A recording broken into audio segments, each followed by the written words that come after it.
오늘 말씀의 제목은 하나님의 자녀입니다. 이 하나님의 자녀라는 제목은 원래 그 앞에 나는 누구인가에 대한 그 질문에 대한 대답이 되겠습니다.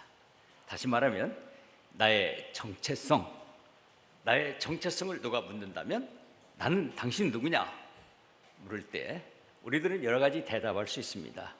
저는 선생이요, 또는 학생이요, 또는 자기 남편이요, 또는 아내요, 여러 가지 자기 정체성을 얘기할 수 있겠지만 가장 영원토록 지속되는 정체성, 진정한 정체성은 뭡니까? 하나님의 자녀입니다. 내가 10여 년 전에는 목사였습니다. 지금은 타이틀이 하나 더 붙어서 원로 목사입니다. 또 몇 년 지나면 이 정체성이 어떻게 바뀔지 모르겠습니다. 그러나 영원히 바뀌지 않는 정체성은 뭡니까? 하나님의 자녀입니다. 그리고 형제입니다. 하나님의 형제들입니다. 저는 우리가 오늘 또 이 시대를 보면서 기독교가 여러 가지 형태로 지금 위축되고 있다 하는 것을 생각하면서 특별히 이 말씀을 많이 묵상했습니다. 참 이 말씀을 통해서 결국은 우리의 정체성을 바르게 다시금 확립하는 게 너무너무 필요하겠다 하는 묵상을 하고 있는데, 또 교회에서 4주 동안에 걸쳐서 세계관을 강의를 하는데 바로 딱 정체성과 맞아요. 나는 누구인가? 첫째, 나는 어디로부터 왔는가? 나는 지금 왜 여기에 있는가? 나는 어디로 가는가? 그리고 나는 어떻게 살아야 되는가? 이렇게 되죠. 그러니까 여기 있는 그대로예요. 나는 어디로부터 왔습니까? 보라, 아버지께서 어떠한 사랑을 베푸사 우리에게 자녀라고 일컬음 받게 하셨는가? 아버지께로부터 왔어요. 그 다음에 왜 여기 있습니까? 지금 우리가 이 세상에 지금 살고 있어요. 우리를 알아주지 않는 이 세상에 우리는 살고 있습니다. 세상이 몰라서 그렇지만 이 땅에서, 그러나 우리가 2절에 있죠. 우리가 사랑하는 자들아, 지금 우리가 하나님의 자녀다. 지금 우리는 하나님의 자녀됨을 과시하면서 사는 것입니다. 그렇죠? 그럼 도대체 우리는 이제 어디로부터 왔고 왜 여기에 있고 그다음에 뭐였죠? 우리는 어디로 가는가? 우리는 어디로 갑니까? 그 2절에 나와 있죠. 우리는 이제 영광의 나라에 갈 것입니다. 참모습 그대로 예수님처럼 변화하는 나라로 갈 겁니다. 그렇죠? 그럼 우리는 어떻게 살아야 될 겁니다? 여기 3절 있죠? 깨끗하게 살아야 됩니다. 예수님처럼 자기를 깨끗하게 하는 거. 어쩌면 이렇게 딱 맞아 떨어지죠. 그런데 이제 이 하나님의 이 자녀의 이 정체성이라는 것은 정말 이렇게 중요한 의미가 있습니다. 그래서 아마 세계관 강의를 통해서도, 오늘 말씀을 통해서도 계속해서 서로 이것을 우리에게 주님께서 들려주시고 우리를 상기시켜 주시는 것이 아닐까 생각이 듭니다. 나이아가라 폭포라는 그 폭포를 여러분들 아시는지 모르겠습니다. 아주 세계적이죠. 이제 그 폭포에서 보면 이제 배를 타고 이렇게 장관을 이제 관광을 하는데 이제 많은 승객들이 탔어요. 그런데 어떤 사람이 계속 막 감탄을 금치 못하는 거예요. 막 그 웅장한 그 폭포의 장면을 보면서, 우리 아버지, 이게 우리 아버지 것이야. 우리 아버지가 이렇게 지으셔서 막 계속 우리 아버지 하니까 그 옆에 있던 그 지역에 있던 목사님이 누구세요? 그러니까 알고 보니까 이분도 어디 시골교회 목사였습니다. 그러니까 다음 주에 꼭 저희 교회에 와서 좀 설교를 해주세요. 그래서 그 다음 주에 그 목사님이 그 교회를 가니까 그때 그 교회에 설교를 사람들에게 이제 미리 소개를 하는데, 오늘은 나이아가라 폭포 주인의 아들이 와서 설교를 해주십니다. 나이아가라 폭포 주인의 아들, 그러니까 바로 자기 정체성, 하나님의 자녀라는 것을 10분 자기 자신이 그것을 알고 그것을 표현하는 사람들. 그런데 요즘에 들어와서 저는 이런 부분들을 좀 너무 우리 주변에 없는 것 같다, 참 듣기가 힘든 것 같다, 그렇습니다. 여러분 다시 한번 보세요. 여러분 아마 외울 수도 있을 것 같아요. 처음 시작해 보죠. 보라, 아버지께서 어떠한 사랑을 우리에게 베푸사 우리가 하나님의 자녀라고 일컬음을 받게 하셨는가 하는 것입니다. 저는 이 한 말씀이 정말 저의 영혼이 흔들릴 때마다, 침체에 빠질 때마다 이건 저의 복음이었습니다. 저는 이 말씀 붙들면 살아났어요. 그냥 내가 어떤 상황이 있든지 간에 내가 어떠한 사랑을 받아서 하나님의 자녀가 되었는가라는 이 말씀 앞에 딱 서면 다시 용기를 얻게 됐던 것입니다. 여러분, 그래서 저는 이 자리에 있는 우리 모두가 다 우리가 그러하도다. 어떻습니까? 아멘입니까? 나는 여러분 가운데서 한 사람도 빠짐없이 우리도 마찬가지야. 우리가 그러하도다. 우리도 하나님의 어떠한 사랑을 받아서 정말 하나님의 자녀가 된 사람이야 라고 이렇게 막 공감하고 기뻐하는 사람들이 모인 교회, 나는 이 교회를 부평교회라고 믿고 부평교회를 사랑하고 있는 것입니다. 여러분, 이렇게 마음으로 화답하는데 오늘 제가 다시 한번 확인하고 싶은 것은 진짜 그러냐 이것입니다. 정말 여러분들 자신이 한번 생각해 보십시오. 진짜 내가 어떠한 사랑을 베푸사 하나님의 자녀라고 일컬음을 받게 하신 자로 난 오늘 어떻게 살고 있는가? 진짜냐? 내가 정말 하나님의 일컬음을 받은 자냐? 이것에 대해서 확인을 했으면 좋겠다. 그래서 저는 오늘 이 말씀을 두 가지로, 내가 하나님의 자녀라고 일컬음을 받게 된 것에 대한 나의 증거입니다. 그리고 일컬음을 받게 된 자에 대한 그 다음에 하나님의 계획입니다. 이 두 가지 면으로 이렇게 나눠서 이거 살펴보고 싶습니다. 여러분, 이 증거는 뭐 다른 사람들한테 증거를 대세할 것도 없이 전 제 얘기를 하겠습니다. 전 제가 8살 때 교회를 다니기 시작했습니다. 그래서 30살이 될 때에 저는 구원을 받았어요. 그 23년 동안 교회를 열심히 다녔습니다. 그런데 제 친구가, 정말 저를 좋아하는 친구가, 야, 너는 예수님을 왜 믿냐 물어볼 때 대답을 하지 못했습니다. 전 지금도 사람들에게 물어봅니다. 당신은 예수님을 왜 믿으세요? 또 목사님에게도 물어봅니다. 목사님은 사람들에게 내가 왜 예수를 믿어야 하는지 어떻게 가르쳐주고 계세요? 놀랍게도 저는 이런 것들에 대해서 정말 막 명쾌하고 확신에 찬 대답을 들어본 적이 없습니다. 저도 마찬가지예요. 그 친구는 그렇게 저를 통해서 교회를 가고 싶어서 물어봤는데 대답을 못했습니다. 그리고 그 교회 안에서 저는 특별히 이 아버지라는 단어에 대해서 거부감이 있었습니다. 저는 육신적으로 아버지와 사이가 좋지 않았습니다. 거기다가 이 교회를 가면 다 이렇게 아버지 부르는데 어쩌면 이렇게 아버지 앞에 왜 이렇게 상투적인 말들이 많은지 모르겠어요. 전능하시고 천지를 창조하시며 역사를 주관하시고 오묘하시고 막 들은 것을 보면서 하나도 감동이 안 돼요. 또 그 당시에는 아마 여러분들 경험이 없어서 잘 모르겠지만 그 당시에는 이북에서 피나는 분들이 많습니다. 그런 분들이 또 올라가서 꼭 기도할 때는 아버지를 아바지 이렇게 부릅니다. 이게 막 뭔가 좀 공감이 안 돼요. 그래서 왜 저렇게 교회에서는 하나님을 아버지라고 부르는가? 그런데 제가 30살이 되던 8월 달에 저 혼자 골방에 앉아서 정말 처절한 사투를 했습니다. 하나님, 저 좀 살려주십시오. 막 부르짖고 애원하는데 갑자기 주님께서 저를 구원해 주셨습니다. 막 하늘의 그 평강이 제 마음에 찾아오고 자유와 감사가 막 쏟아져 나왔습니다. 그 다음에 터져나온 것이 뭐냐면 하나님을 아버지라고 부르게 됐습니다. 아버지 감사합니다. 아니, 그렇게 좋아하지 않았던 아버지가 제 입에서 자연스럽게 아버지하고 불렀습니다. 그리고 나서 저는 이제 그 다음부터 막 아버지라고 부르는 게 너무너무 좋았어요. 그래서 때로는 길을 가다가도 서서 아버지하고 부르면 어떤 때는 막 5번, 6번 부르다가 막 눈물을 흘리고 울면서 불렀습니다. 그런데 도대체 내가 아버지라고 부르는데 이게 왜 내가 아버지라고 부른 자격이 어디서 나온 거냐?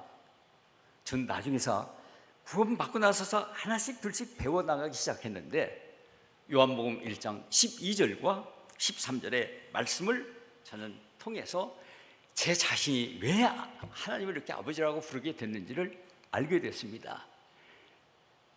여러분, 요한복음 1장 12절과 13절의 말씀 외울 수 있죠? 영접하는 자, 곧 그 이름을 믿는 자들에게는 하나님의 자녀가 되는 권세를 주셨으니 이는 혈통으로나 육정으로나 사람의 뜻으로 나지 아니하고 하나님께로서 난 자들이라고 말씀하셨습니다. 아, 그렇구나. 내가 바로 하나님의 자녀가 되는 권세를 받았거나, 그런데 이 권세를 어떻게 받았냐면 혈통으로 받은 거 아니다, 육정으로 받은 거 아니다, 사람의 뜻으로 받은 거 아니다. 너무너무 신났습니다. 저는 정말 교회 열심히 다니고 목사님이나 선교사나 이런 분들이 구원받는 줄 알았어요. 우리 집에서 처음으로 교회 나온 사람이 접니다. 혈통과 아무 상관이 없습니다. 저는 잘한 거 아무것도 없습니다. 교회 내는 거 없습니다. 혈통으로나 육정으로나 사람의 뜻이 아니라 하나님께서 낳아주셨구나.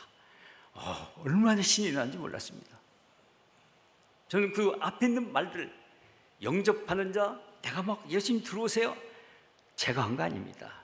예수님의 이름을 막 마음으로 믿는 거 제가 한 게 아닙니다. 알고 보니까 우리 하나님께서 그렇게 나를 낳아주셨기 때문에, 하나님께서 나를 믿어지게 해주셨기 때문에 그렇게 된 것이었습니다. 정말 하나님께서 말씀을 믿음으로 구원해 주신 것, 그거 하나로 나를 낳아주셨구나. 전 또 이렇게 하나씩 알아갔습니다. 그런데 그래서 저는 종종 제가 이 간증을 드렸습니다. 이 요한복음 1장 12절과 13절이 이게 진짜 내 말씀이라고? 그래서 성경이 이제 제 말씀으로 받아들이기 시작했습니다. 여러분, 저는 이 모든 성경이 다 이제 제게 주시는 말씀입니다. 여러분들 성경 읽을 때 여러분들 누구를 통해서 읽는 것 같은데 저는 제 말씀으로 봤습니다. 전 성경에서 위인전 읽기 위해서 성경을 읽지 않습니다. 전 성경을 통해서 무슨 아름다운 어떤 모범 사례를 듣기 위해서 성경을 읽지 않습니다. 저는 정말 아버지 하나님이 나에게 직접 주시는 말씀, 그 말씀 들으려고 성경을 읽게 되었습니다. 그 성경 가운데서 요한복음 1장 12절 13절이 이 말씀이 내 것이구나 막 확신이 들었는데 얼마나 좋은지, 그때부터 저는 이 말씀을 종종 읽으면서 글자까지 사랑스러워서 자꾸 글자를 만져가면서 읽었습니다. 정말 이 하나님, 다른 분들을 보고 있으면 전지전능하시고 창조주이시고 온갖 미사여구를 늘어놓지만 멀게만 느껴지던 하나님, 그리고 내 눈에 보이지 않는 이 하나님이 왜 이렇게 부르면 부를수록 좋은 거예요. 저희 아들이 아마 저한테 아버지 하고 한 두세 번 부르면 제가 그러다 5번, 6번 아버지 부르면 짜증을 내면서 왜 그래 자식아, 그럴 거 아니겠습니까? 그런데 우리 하나님은 부르면 부를수록 감동으로 제 마음을 적셔준 하나님, 어떻게 해서 이런 일이 나한테 일어나는가? 알고 보니까 성령님이 그러셨구나. 내가 구원받는 그 순간에 성령님이 내 안에 들어오셔서 그렇게 하셨구나 하는 것을 알게 됐습니다. 여러분, 성령님이요, 우리 안에 구원받으면 들어오십니다. 성령님이 뭐 하시냐면 나중에 알고 보니까 우리는 알지도 못했는데 내가 하나님의 자녀라고 증언을 해주고 계시고, 아니 나로 하여금 하나님을 아버지라고 부르도록 나의 영혼을 꽉 붙잡고 밀어붙이는 것이었습니다. 그래서 내가 이렇게 된 것이구나 하는 겁니다. 갈라디아서 4장 6절, 여러분들 한번 따라서 읽어보, 저를 따라주세요. 너희가 아들이므로, 다시 한번요, 너희가 아들이므로 하나님이 그 아들의 영을 우리 마음 가운데 보내사 아빠 아버지라 부르게 하셨느니라. 내가 하나님의 자녀이기 때문에, 너희가 아들이니까 그 아들의 영 성령님을 보내서 아빠 아버지라고 부르게 하셨다. 그래서 이렇게 내 속에서 본능적으로 아빠 아버지라고 부르도록 이런 일이 일어나고 있구나. 이것에 대해서 로마서 8장을 읽어보니까 더 자세하게 나오고 있어요. 야, 이래서 내가 이렇게 아버지를 부르는 것에 늘 기쁨이 있구나. 저는 아버지가 무서워서, 사실은 저는 자라오면서 너무너무 아버지를 무서워했어요. 그래서 아빠라고 불러본 기억이 없습니다. 그런데 구원받고 나서 제가 하나님의 자녀가 나서 저는 완전히 달라졌습니다. 아버지, 아니 제가 죄를 짓고 또 실패하고 연약하고 막 한없이 부족한데 때로는 너무너무 면목이 없어서 면목동에 가서 살고 싶다 그럴 때 있을 때, 그럴 때도 나는 거리낌 없이 하나님을 아버지라고 부릅니다. 아니 그럴 때마다 더 자주 나가서 하나님을 아버지라고 부릅니다. 이제는 나이 먹어서 이제 곧 내일 모레면 80이다. 근데 이 나이에 어색하기 짝이 없는 아빠 아버지라고 지금 부르면 되나? 이게 유통기간이 언제까지야? 그럼 여러분들이 여기 2절에 뭐라고 되어 있습니까? 사랑하는 자들아, 우리가 지금은 하나님의 자녀라. 제 말씀 너무 좋아요. 어떻게 지금 은이라고 은자를 붙여서 뭔가 왜 이렇게 썼지라고 의문을 자아내게 하는 지금 은이라는 이 말이 정말 매력적으로 다가옵니다. 그래, 이제 내일 가면 또 내일은 딱 앉아서 지금은 하나님의 자녀야. 10년 후에도 앉아서 저는 지금은 하나님의 자녀야. 그러면서 영원토록 지금은 너는 하나님의 자녀야. 좋지 않습니까? 안심이지 않습니까? 지금은 하나님의 자녀야. 이 한 말씀만 가지고도 이렇게 마음에 막 위로와 기쁨이 넘치는 것입니다. 그러니까 저는 정말 자연스럽게 여전히 어린애처럼 아버지를 부르고 싶고 부릅니다. 어린애처럼 아빠 아버지라고 부르는 건 아버지 부르는 거 전혀 차원이 다르지 않습니까? 아빠 아버지 부르는 것은 거기에는 한없는 막 애정, 한없는 신뢰감이 담겨 있는 그런 말이죠. 그렇게 부릅니다. 그래서 그 다음에 저는 그 이후에 누구 했는지 간에 당신은 예수님을 왜 믿습니까? 저는 대답합니다. 하나님의 아들이니까요. 당신은 왜 인생을 그렇게 삽니까? 하나님의 아들이니까요. 왜 그걸 하고 있습니까? 하나님의 아들이어서 하나님을 아버지를 사랑하기 위해서 그렇게 삽니다. 여러분, 제가 하나님의 자녀가 되고 나서 저는 그 당시에 마음에 기쁨과 평안이 있었는데, 그리고 나서 보니까 하나님은 거기서 그냥 서류상으로 이제 너는 내 자녀야, 이제 이 요한복음 1장 12절 13절 믿었으니까 내 자녀야, 끝난 게 아니에요. 실제로 내 속에 하나님의 성품을 불어 넣어주기 시작했어요. 전 몰랐어요. 근데 나중에 성경에 보니까 베드로후서 1장 4절에 신의 성품을 주셨다. 그렇죠. 하나님의 아들이 여전히 인간의 성품을 갖고 있는 거 아버지가 못 참아요. 내 자식 하나님의 성품으로 심어주시죠. 골로새서 2장 11절에 그리스도의 그 충만한 것으로 채워놓으셨어요. 그런데 뭐 여전히 이 모양 이 꼴 아니에요. 이 옛사람과 이 육신과 외모의 삶은 그대로 있는데 이제 속에, 그래서 아직 겉으로는 드러나지 않지만 이미 내 속에 나는 신성을 소유한 자입니다. 어떠십니까? 여러분, 맞아요? 그럴까? 이상스럽죠? 내가 전혀 변하지 않았는데 이상스럽죠? 정말 신성을 소유하는 것은 달리 나타나는 게 아니에요. 세상 사람들은 모릅니다. 여전히 너 예수 믿고 잘 된 게 뭐야? 뭐 이렇게 얘기할 수 있죠. 근데 내 속에 일어나는 건 뭐냐면 사랑이 살아나는 겁니다. 정말 보이지 않는 하나님을 사랑하는 마음이 생깁니다. 보이지 않는 하나님을 왜 사랑할까요? 아버지와 아들 간의 피의 이끌림이에요. 핏줄기가 부르는 거 아니겠습니까? 그래서 아버지를 진짜 막 피로 사랑합니다. 그러니까 아버지 입장에 자꾸 서고, 어떻게 하면 아버지를 기쁘시게 할까? 어떻게 하면 아버지를 싫어하는 것은 하지 않을까? 자기 삶이 정리가 되어갑니다. 전 제가 구원받고 나서 그냥 제가 달라진 줄을 몰랐어요. 놀랍게도 몇 달 지나니까 저를 만난 사람들이 야, 너 왜 이렇게 달라졌어? 저는 몰랐어요. 내 안에 있는 신의 성품이 저의 삶을 끌고 가고 있었던 것이에요. 그러니까 하나님이 싫어하는 걸 자꾸 안 하게 되니까 달라질 수밖에 없어요. 정말 제가 힘들었던 것은 죄였어요, 죄. 저는 전에 죄가 뭔지도 몰랐어요. 그런데 이제 성경에서 말씀하시는 죄, 특별히 로마서 1장 28절에서 32절까지에 나타나는 21가지의 죄, 이런 것들 하나하나가 다 제가 거기에 해당 사항이 있는데, 어떤 면으로는 막 너무 거기에 중독돼 있는데, 그런데 그런 죄를 짓게 되면 너무너무 힘들어요. 저는 이런 것들에 대해서 인간이니까 그럴 수밖에 없다라고 했는데, 그렇게 당당하지 않고 하나님 앞에 너무 죄송해요. 정말 하나님이 이렇게 나를 사랑하셨는데 십자가에서 그렇게 내 자신을 위해서 나의 모든 죄를 완전히 100% 용서하시고 사해 주셨는데 사랑을 막 배반하는 것 같아가지고, 그래서 정말 죄를 미워하는 것.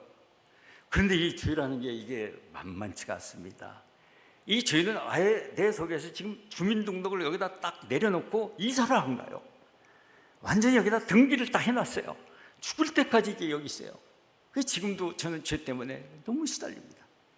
지금도 막 주님, 제가 너무너무 날이 갈수록 죄 때문에 고통을 겪으니까, 작년 어느 날인가 로마서 7장 18절에 내 육신 내 속에는 선한 것이 하나도 없구나 하는 이 말씀이, 이게 내 말씀이구나. 저는 막 특별히 제일 힘들어하는 죄가 교만이에요. 교만. 저는 이것 때문에 지금도 날마다 저 자신을 가지고 안타까워합니다. 제가 교만한 걸 남들이 어떻게 알아요?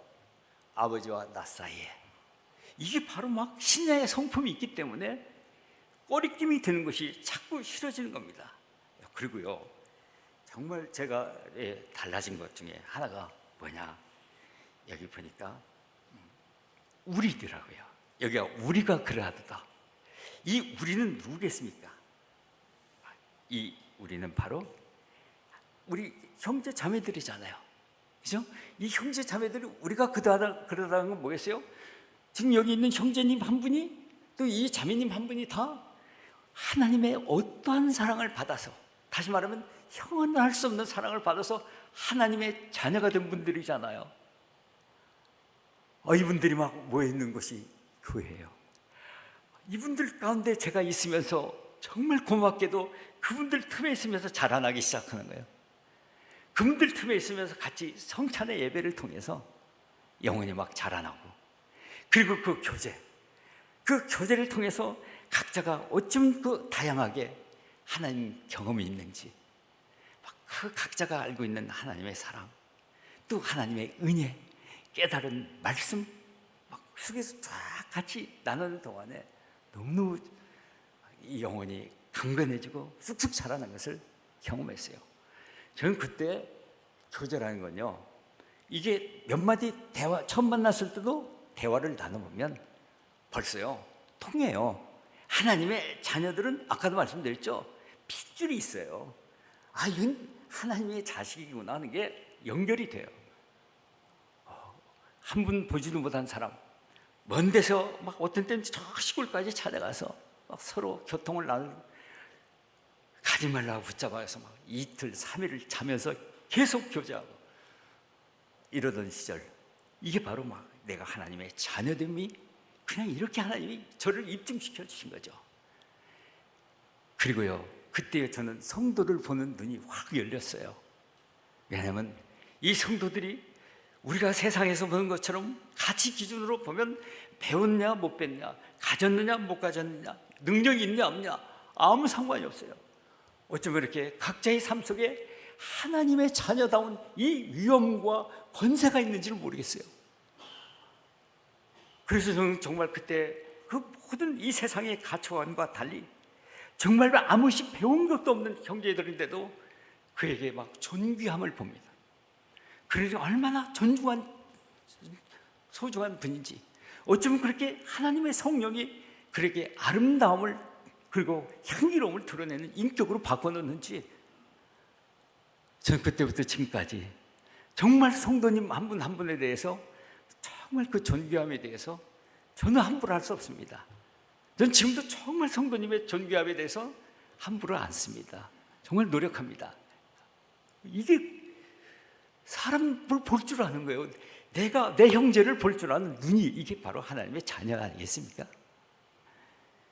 저는요, 제 자신이 하나님의 자녀가 되고 나니까요, 인생관이 달라지고 가치관이 달라지고 안목이 달라지니까 어쩌면 그렇게 제가 당당하고 자신감이 생기는지요. 저는 그 이후로 열등감에 별로 시달리지 않게 됐어요. 정말 사람을 두려워하지 않았어요. 그래서 어떤 상황에 있든지 간에 저는 정말 오히려 하나님의 사람들을 막 소중히 여기고 그들을 두려워했지, 이 세상의 사람들 두려워하지 않았습니다. 제가 이렇게 당당하게 자기 정체성을 가지고 살아갈 때 놀랍게도요, 하나님께서 막 영적인 권세, 이것을 주시기 때문에 많은 사람들이 저를 통해서 여러 가지 일들을 겪었던 것을 봅니다. 정말. 그런데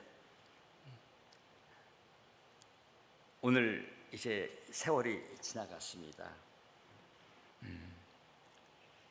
근데 이제 저는 다시 요한일서로 돌아옵니다. 그래서 우리가 그러하다. 그런데 우리가 그러하냐? 이것에 대해서 요즘에 이렇게 좀 마음에 막 안타까움을 느낄 때가 있습니다. 정말 우리는 각자가 지금 내가 하나님의 자녀로서의 정체성이 분명한가? 정말 하나님의 자녀라고 분명히 지금 얘기할 수 있으며, 정말 그렇게 어떠한 사랑을 받고 살고 있는 자녀라고 얘기할 수 있는가? 그래서 세상을 바라보는 관점과 살아가는 방식이 그렇게 영향을 미치고 있는가? 이것에 대해서 조금씩 고민하면서, 옛날에는 그렇게 읽었습니다. 우리가 세상이 우리를 알지 못하는 것은 그를 알지 못합니다. 세상이 우리 모르는 것은 하나님 몰라서 그래, 막 위로하고 격려했는데, 지금은 세상이 문제가 아니라 우리가 하나님을 알지 못하고 있는 것 같다.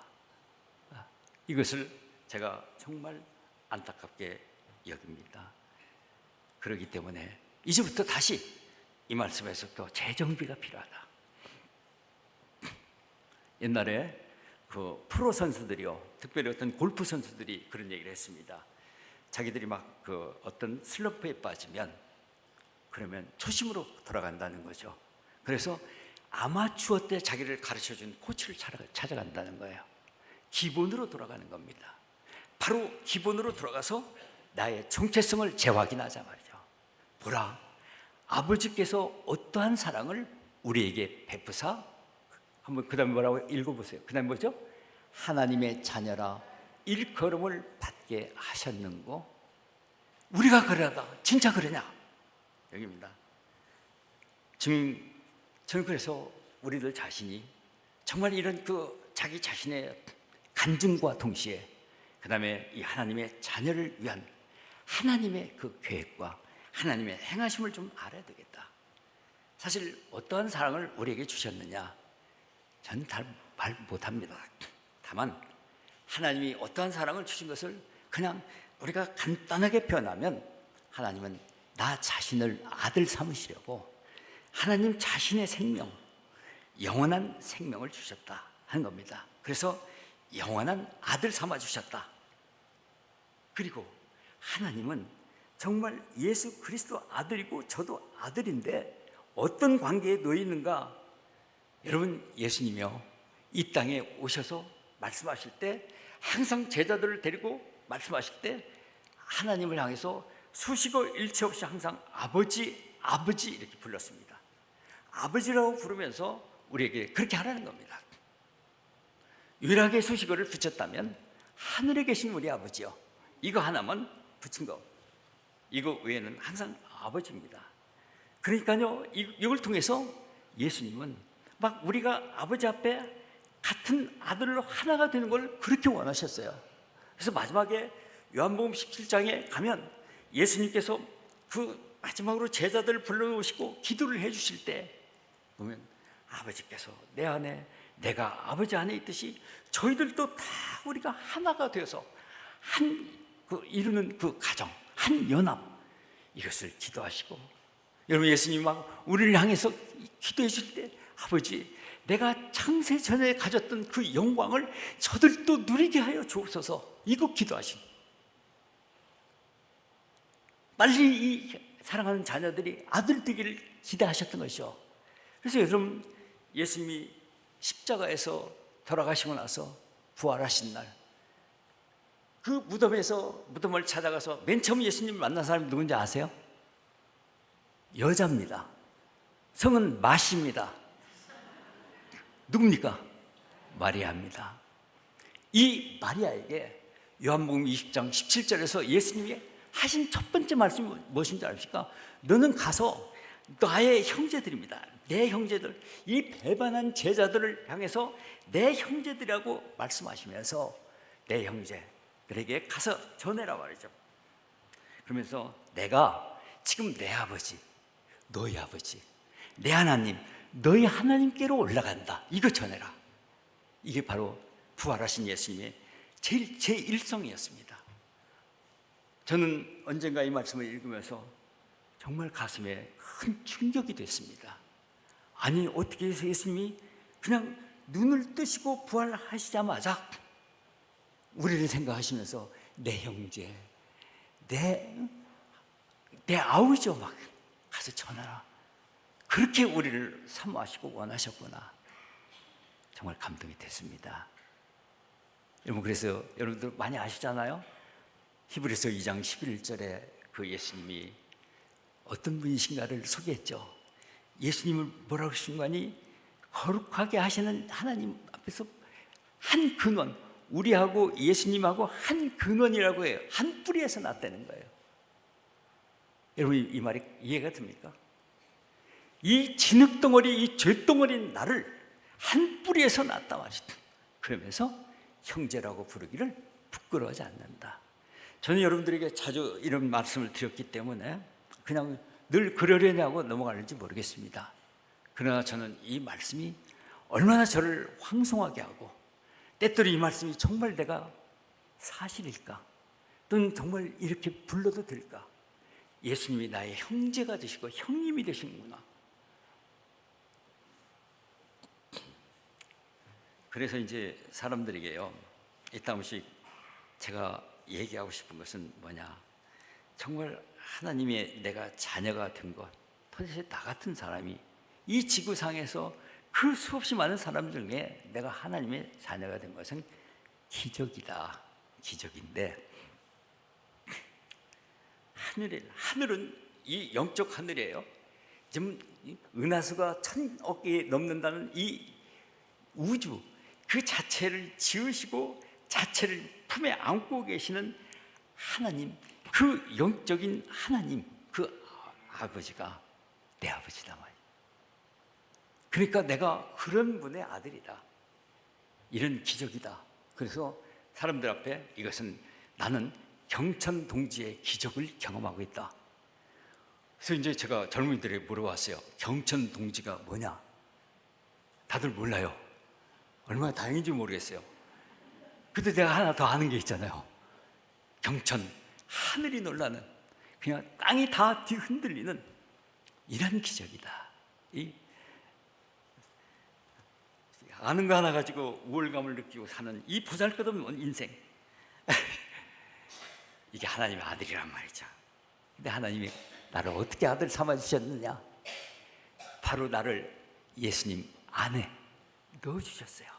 막 십자가와 부활로 예수님께서 구원을 이루시자 예수님 안에 나를 넣어주시고, 예수님의 모든 것이 내 것이 되게 하시며 예수님과 연합을 이루게 하셨어요. 그래서 성경에다가 너는 예수님과 동등한 아들이야. 그러면서 이제 너의 인생을 향한 하나님의 계획표가 있지. 하나님의 계획표, 여러분들 아마 아실 겁니다. 제가 말씀을 드리면 아실 거예요. 여러분들 인생의 스케줄, 하나님이 정하신 이 아들의 인생 전체의 그 계획표는 뭐냐? 로마서 8장 29절과 30절이에요. 로마서 8장 29절과 30절. 여러분들 이 말씀은 좀 간직했으면 좋겠어요. 하나님께서 거기 보면 미리 아신 자들이 있다고 그랬습니다. 왜냐하면 아들의 형상을 본받게 하기 위해서, 이 아들은 예수님입니다. 예수님의 형상을 본받게 하기 위해서. 그리고 예수님을 또 이어서 뭐라고 표현하냐면 맏아들이라고 그랬습니다. 그러니까 우리의 맏아들, 즉 맏형이신 예수님, 그 예수님의 형상을 본받게 하기 위해서 미리 아신 자들을 또 미리 정하셨고, 미리 정하신 자들을 부르시고, 부르신 그들을 또한 의롭다 하시고, 의롭다 하신 그들을 그 다음에 뭐죠? 아멘, 영화롭게 하셨느니라. 이게 5단계입니다. 그래서 이것을 다시 한번 상기시켜 드리죠. 외우기 쉽게 미리 아신 것은 알지자 지, 정하신 것은 정할 정, 그 다음에 부를 소자, 그 다음에 의자, 의롭다, 영화에는 영자, 지정소의 영. 자, 다시 한번 우리 같이 한번 외우시죠. 다 외우겠지만 그래도 한번 지정소의 영. 이게 바로 하나님의 내 인생을 향한 스케줄입니다. 하나님이 미리 아시고 미리 정하신 것은 창세전부터 정하셨어요. 여러분, 그래서 제가 이따시 당부드리고 싶은 건요, 어느 성도님하고 교제를 할 때 자기는 잠자리에 들기 전에 시편 23편 6절을 읽으신다고 그러더라고요. 그 여호와의 선하시고 인자하심 평생 나를 따르리라고 하는 말씀이 있잖아요. 아, 참 좋구나.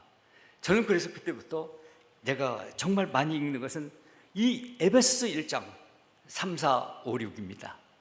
에베소 1장 3, 4, 5, 6에서 막 창세전에 아들로 예정하시고, 오늘 우리가 앞에 맨 시작 기도할 때도 거기 나와 있죠. 내가 그 하나님께서 말이죠, 흠없는 그런 그 자기의 정체성을 하나님 앞에 감사하면서 잠자리에 드는. 여러분 한번 해보세요. 에베소서 1장 3절에서 14절까지 자꾸 읽으시면서 거기에 아버지 하나님이 또 성자 하나님이, 성령 하나님이 도대체 나를 어떻게 여기고 계시는지 거기 다 나옵니다. 여러분, 이제 이런 나에게 이제 주님이 한 가지 해결이 안 되겠죠. 4가지였죠? 4단계까지 왔어요. 뭐죠?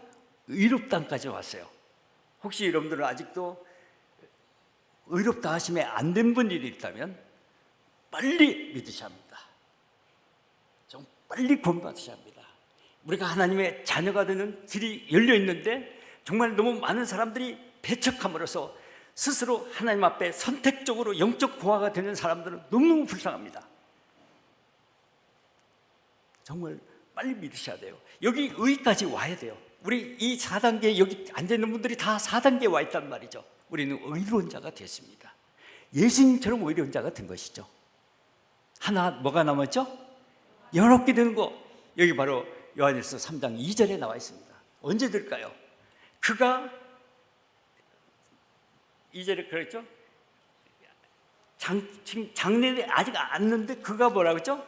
나타나시면, 예수님이 재림하시면, 그러면 우리가 예수님과 같게 될 거다.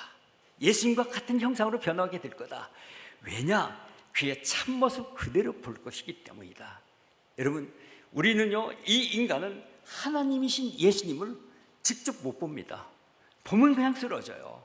그런데 이제는 막 사랑하는 하나님의 자녀로서 하나님의 그 존귀한 그 예수님, 하나님이신 예수님, 또 우리 아버지 하나님, 이제는 얼굴과 얼굴을 맞대고 볼 수 있는 것은 예수님처럼 변해야 돼요. 그래서 우리를 예수님처럼 그 영광스러운 몸으로 바꾸실 겁니다. 여러분들 어디 성형수술 걱정하지 마세요. 보톡스 마음 걱정하지 마세요. 그냥 예수님 오시기만 기다리세요. 오시면 이병헌이 저를 가랍니다. 예수님 오시면 정말 막 내 자신이 예수님처럼 하는 것이, 이게 5단계가 남아있단 말이죠. 여러분, 이게 바로 우리의 소망입니다. 바로 이런 우리의 이 소망을 여기 3절 마지막에 3절 시작할 때 그렇게 되어 있죠. 주를 향하여 이 소망을 가진 자. 주를 향하여 이 소망을, 여러분 어떤 이 소망의 내용이 뭐라고요? 내가 하나님의 자녀인데 나는 지금 하나님의 자녀로서 영광의 길을 걸어가고 있습니다. 지금 지정소의까지 왔습니다. 이제는 저 영을 향해서 지금 걸어가고 있습니다.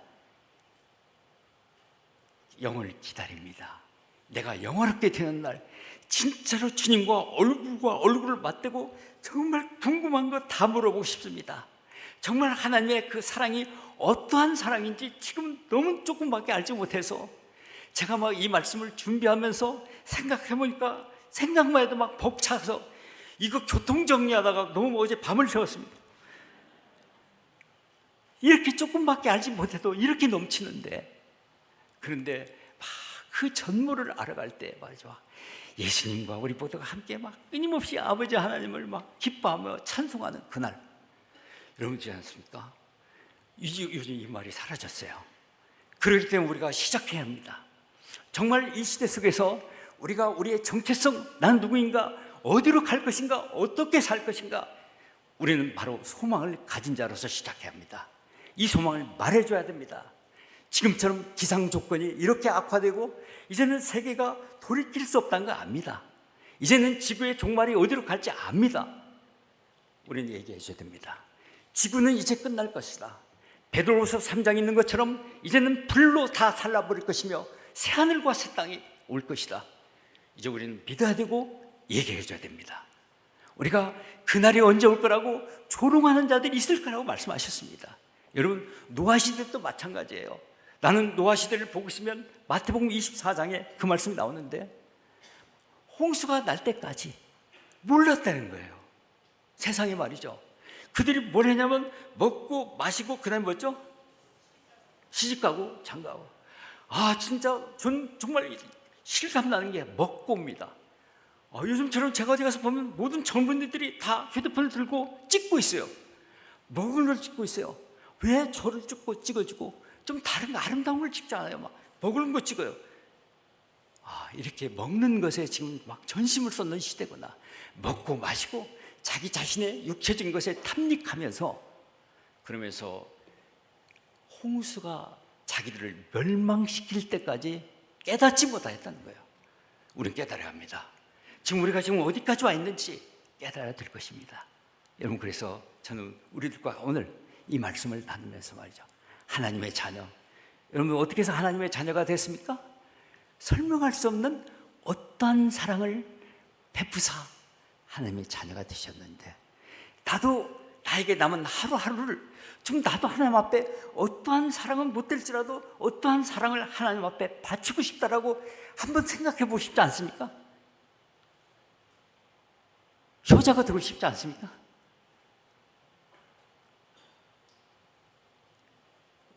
저는 우리나라의 효도에 대해서 나라가 굉장히 걱정하고 있습니다. 그래가지고 막 재난인 폭염 막 오면 문자가, 그게 여러분들이 부모님에게 전화하라고 꼭 그 문자가 들어옵니다. 그래서 제가 기다리고 있습니다. 전화가 잘 안 와요. 나라에서 가르쳐도 전화가 잘 안 오는 판에.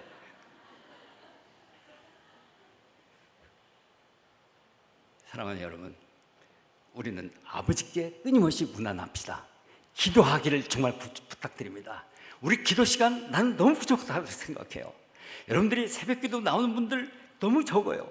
여러분들이 자기 시간을 분명히 할애해서 정말 주님 앞에 내가 어떠한 사랑을 받은 나도 좀 어떠한 사랑을 남들 못지않게 보여드리고 싶다, 좀 기도 시간을 가지기 바랍니다. 정말 아버지를 사랑하는 것이 들었으면 좋겠어요. 사람들하고 대화할 때 아버지 사랑 얘기를 듣고 싶은데 세상 정보만 얘기하고 답답하고 안타깝습니다. 아버지 사랑 얘기를 서로 주고받읍시다. 제가 말씀드렸죠. 제가 처음에 구원받고 그 성도들과 교제하면서 막 쑥쑥 자랄 때 그들은 다른 얘기하는 걸 굉장히 두려워했습니다. 하나님 말고 다른 얘기하는 거 밀어냈습니다. 근데 오늘 우리들 속에 대화를 나누는 거 보면 하나님 얘기하면 밀어냅니다. 여러분들 양심적으로 한번 생각해 보세요.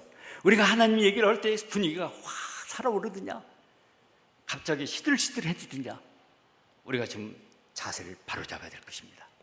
정말 하나님을 사랑해야 합니다. 제가 몇 년 전에, 상당히 오래전에 어떻게 하다가 노트를 찾아보니까 신방을 갔었어요. 어느 성도의 가정을 신방하고 돌아오면서 그거 썼는데 어쩌면 그분에게는 그렇게 하나님을 향한 정이 없나, 막 탄식을 써놨어요. 하나님을 향한, 내 아버지를 향한 정이 없나. 정다운 아들, 정말 아버지하고 친밀한 아들이 되려면 만나야죠. 자꾸 아버지 불러야죠. 그래서 아버지가 원하는 게 뭐예요? 너 예수님처럼 깨끗한 사람 되라. 예수님처럼 깨끗한 사람이 어떻게 됐는데요? 그것은 다른 말하면 사랑이다. 그래서 여러분 요한일서 전체가요 사랑 얘기예요. 형제 사랑이에요. 그것이 깨끗한 것이 거룩이고 거룩이 사랑이에요. 그런데 오늘 우리는 정말 다시 한번 여러분들과 같이 우리가 정말 같이 힘들고 같이 막 정신을 바짝 차려야 될 건 뭐냐면 성경은 사랑 싸움이다. 구약시대에 이스라엘 백성들이 하나님과 우상에서 우상을 사랑했기 때문에 망했습니다. 여러분 지금 이 시대에 사랑 싸움입니다.